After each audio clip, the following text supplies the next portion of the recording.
Welcome back to WHFH 88.5 FM Flossmoor. I'm Noah Clausing. I'm here with Megan Vinson.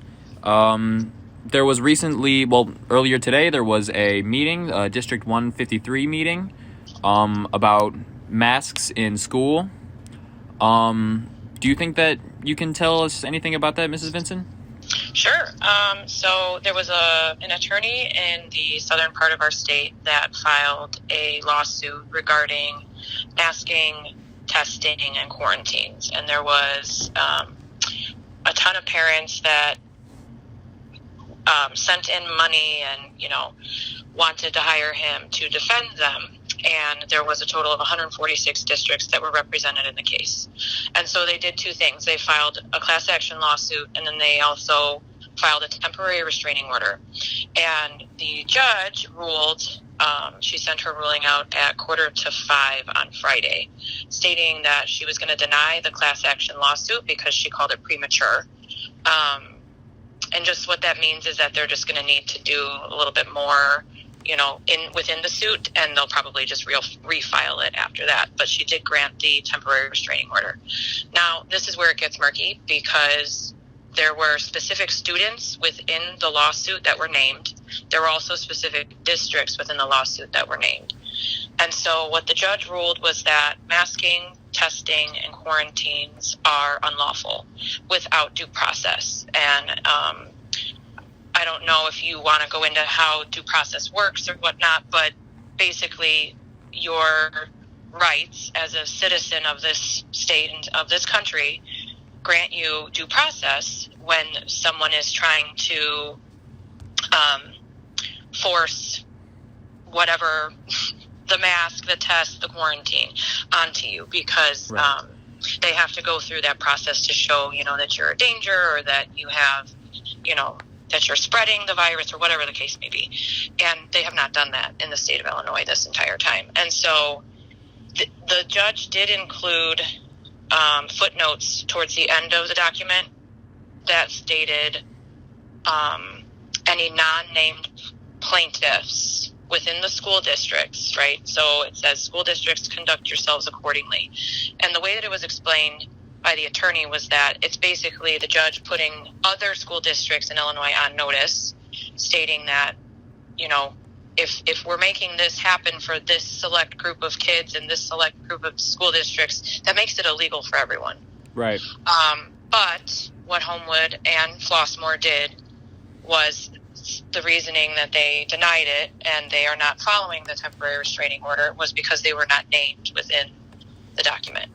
Okay. And they can do that because they're not exactly listed on there. However, it's still illegal. So Right. go ahead and ask her next question if you want. I rambled, sorry. No. That's perfect. So what does this case mean to you and your family? So 'Cause I know you have kids. Yes, I have 3 children. I have 2 within Homewood school districts, and I have 1 that should attend next year for kindergarten. I've been a Homewood resident now for almost 11 years. And I picked Homewood for schools because I knew that their school districts were great. And my kids have great teachers. My kids have great classmates. We have made some amazing friends in this community. But since COVID happened, it has kind of turned my world upside down. I homeschooled my kids last year because there was not an in-person option until March.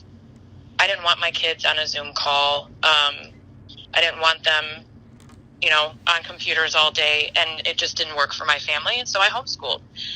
I shouldn't have had to do that because there were other schools in the area that were in person, and they just chose to keep everyone home, and that was their decision. So when I enrolled my kids this school year, I made it very clear to Dr. McAllister and the school board that, I did not want my kids wearing masks.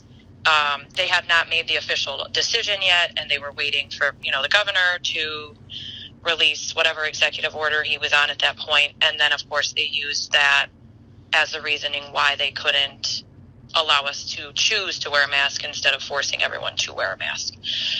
And so my children they don't like masks. They tell me constantly that they can't breathe in them, that it's hard for them to focus, that, they get tired, and they're just tired of it. They're just sick of it, and that's how we feel about it. And I know I'm in the minority when it comes to this, because lots of people in our community support everything that the district has done. But there Right. are people that don't, and it just really sucks that I don't have a choice, and that every time something happens where there is a little bit of hope for them to go, quote, back to normal, which we're never going to get back to normal, but No, never. no, and it's disheartening, because I know I'm not the only one.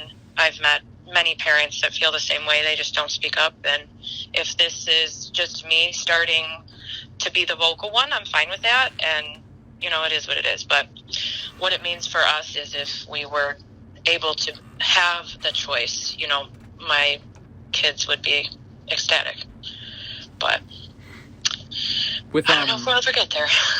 like going on like with the kids, like do you think that that a lot of kids are, because obviously so in HF, I go to HF, there's I can say there's a lot of people that are walking around school that have their masks on, but are not even putting it over their nose, or Right. they take them. Strap. Yeah, they take them off in the locker Yeah. rooms to change. They take them off Right. during gym class. Do you Right. feel that masks are kind of giving like a false sense of security or control? I was going to just exactly say that. I am a teacher. I teach kindergarten, and the school that I teach in is K to 5, and we see the exact same thing in our school. My students are trying to learn how to read, and when you're trying to learn how to read, I know it's been a while for you since you're in high school, but Yeah. they have to learn the letter sounds, and I don't know how anyone who knows how a child works, how am I supposed to hear what them. sound they're making with their mask on? How are they supposed to see my mouth and the way that it looks with a mask on? They can't hear the sound. And so it is a false sense of security, because it quote keeps people safe and keeps them from being sick. But what other things are now happening? You have kids that have language deficits. You have kids with processing deficits. You have social emotional things happening. The mask makes them anxious, or the just about to mask go into makes that, them too. the mask makes them feel like I'm hidden, or I don't want to. I don't know. There's a whole bunch of studies that I have read throughout this entire thing, and they're unbiased. It's not WGN or ABC or some mainstream media. It is actual scientific data.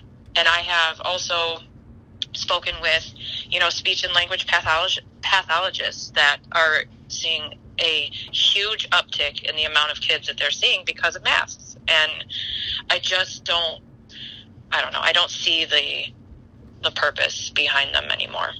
Well, I mean, I feel that because I'm in Spanish 4, and Spanish 4 it's pretty hard. Spanish 3 was hard, but Spanish 4, especially with the masks, it definitely gets difficult. I don't know sometimes what my teacher's saying. And then you want to bring in ESL learners. You mentioned Spanish, and the majority of my students are Hispanic, and they speak Spanish at home. And so then, you have a child that already is going to struggle in an English-speaking class because their family speaks Spanish at home. And while they understand English, it's still a struggle for them to connect, from the English language or from the Spanish to the English language. And now they have a mask on their face. Right. It just doesn't work. I have ADD, technically, but it definitely gets difficult. It gets distracting, so I know exactly what you mean. They also can't hear me. Yeah. It's hard to hear. So I obviously have to wear a mask all day.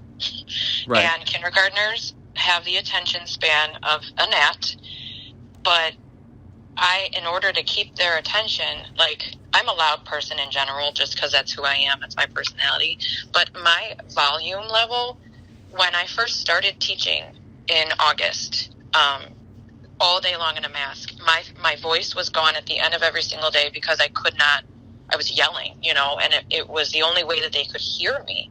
And it's muffled, and so you have kids that struggle with focus because they're so little, and you want to, make sure you're trying to keep their attention, and now you're muffled, and now you're yelling. They're still not listening. So it's not fun. It's not fun either way, as a student or as a teacher. Now, do you think that do you think that you can speak on any inconsistencies when it comes to masks as far as like restaurants, like how, let's say you walk into a restaurant and you enter with a mask, you go get seated, and immediately you're able to take your mask down. Like, that kind of ties in with the false sense of security. Yep. And then, yeah. I'm probably the wrong person to ask of that, because my children only wear masks at school, as do I. We did the whole comply with masks in the beginning of the pandemic, and then we realized that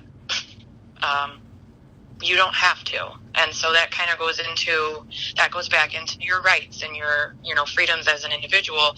A business can put on their window, you need to wear a mask to enter, but how many times are they going to say it to you when you walk in without it?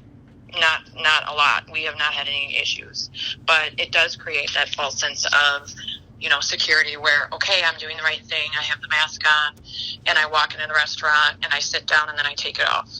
Unless you have, the logic behind it just is unbelievable. Like, I'm going to walk with a mask on, I'm going to sit down, and because I'm sitting down, the virus can't get me because I'm sitting down. But the minute I stand up, I have to put the mask on because the virus is going to get me when I stand up. Right. Like, you're exposed when you walk into that restaurant, no matter what.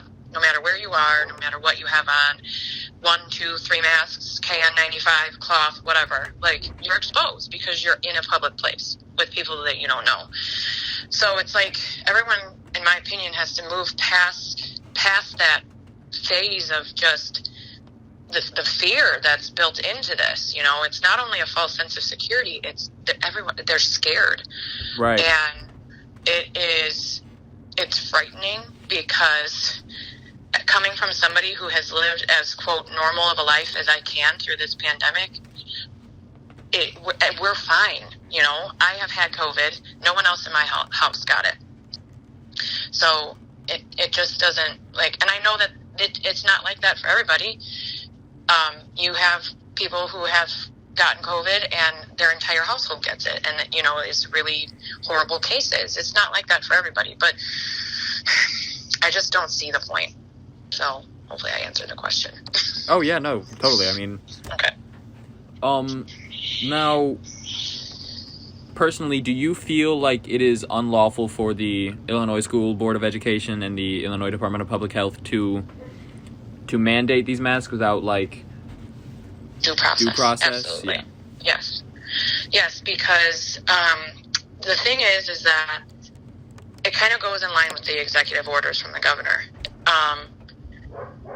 The way that he's doing it, the way that he's claiming this, quote, authority, is by declaring that we are in a state of emergency. And we have been in a state of emergency since March of 2020. And he continues that he has continued it the entire time. So he's got over 20 executive orders. But when you look at it as a legislative standpoint, this is why we have the General Assembly. This is why there are 3 branches of government, because the executive branch, which is Pritzker, they don't have the right to be the only sound, decision maker. And This is why the judicial branch, the judge, is coming in saying, this is unlawful. You cannot do this, because there are no laws passed stating that we must mask or test or quarantine or whatever. They did not pass laws through the General Assembly. And so he's getting around that by doing the whole executive order, state of emergency thing. And then he has ISB, right there with him, and he has IDPH. So the three of them have just done the whole, okay, we're all going to be on the same page. And also the teachers union. They're also built into it as well. Right. And so it's all of them kind of with the same exact narrative saying, no, this is what we're going to do. And they always say it's a recommendation or guidance, right? And that's what I don't think people understand, because they assume a mandate is a law, and it's not. And it's confusing because they feel it's a law because I have to do what they say, and that makes it a law, but it's not. So I think that because as a country, not a country, but as a state, that we have just allowed this because we didn't know, right?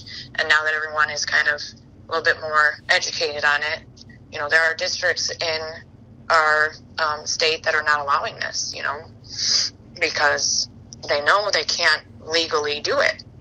Right. So. Now, another inconsistency I guess I would like to address, except it's a little bit more broad.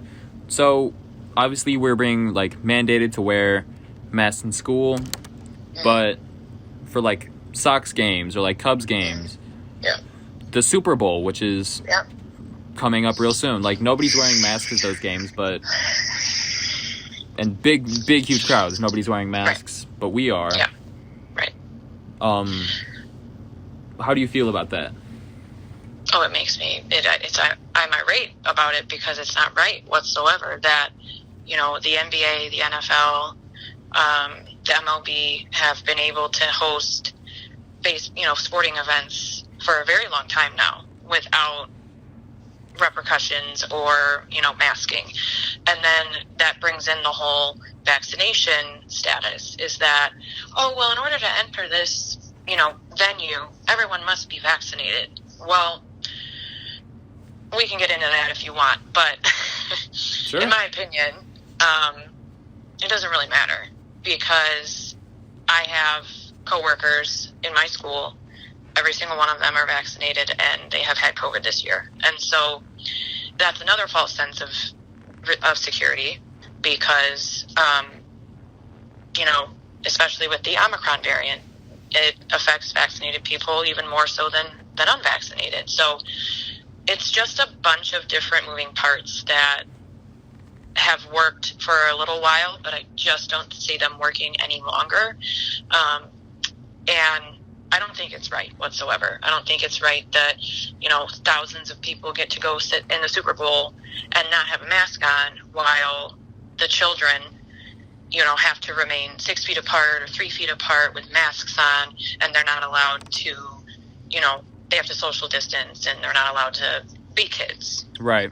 Because it's so dangerous for children. And that's another part of it is, the data that's out there. This doesn't affect kids the way that it does, the elderly and the vulnerable. So it just doesn't make sense. Now, I know that the verdict came to mandate masks still in schools, right? For Homewood? Yeah. Yes, so Homewood and Flossmoor are sticking to the mitigations that they had in place, yes. Okay. Now, do you think that can you see this case and this, not the case in specific, but the situation continuing and going on longer? That's going to depend on a lot of things. It's going to depend on parents and students.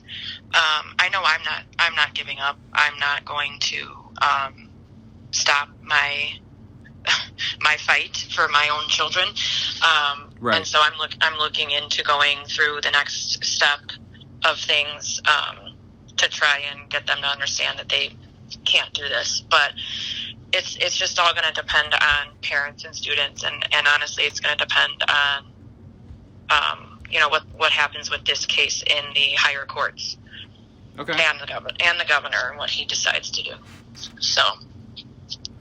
Well, I hope that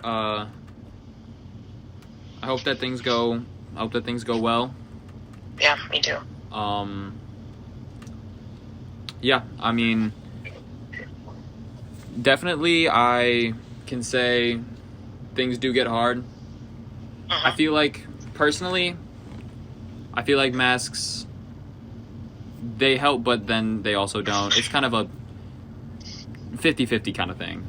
It kind of depends for me on if you are wearing it correctly versus if you're not. Like all these kids that are running around HF with it just like under their nose, like that's not really doing anything. Right. But yeah. Thank you. I am, I don't know. I feel like I've seen so much information out there by like actual scientists that are looking at actual people and, you know, analyzing the data, and there's just no correlation to them helping. There isn't. And it has never been that I don't want any masks in Homewood schools. That's never been the case. I would just like the choice, you know? Right. I feel like parents should have the choice for them to say, okay, I want to mask my kid because I feel like it helps, and, you know, I want them to be safe, and yada, yada, yada. Or, I'm good, I'm going to send them without it, right? And right. I just don't know why can't we do that? Why can't we have that understanding and that compassion? It's just it's non-existent in our town, and it makes me really sad. So. Right. Well, thank you for joining me. Of course. Thank you for having pleasure. me. I appreciate it. Yeah, same with you. And good luck to you, and if you need anything else, let me know. Thank you so much. Okay. All right. You have a good night. Thank you, you too. Okay. Bye-bye. Bye-bye. I was with Megan Vinson from WHFH 88.5 FM Flossmoor. I'm Noah Clausing.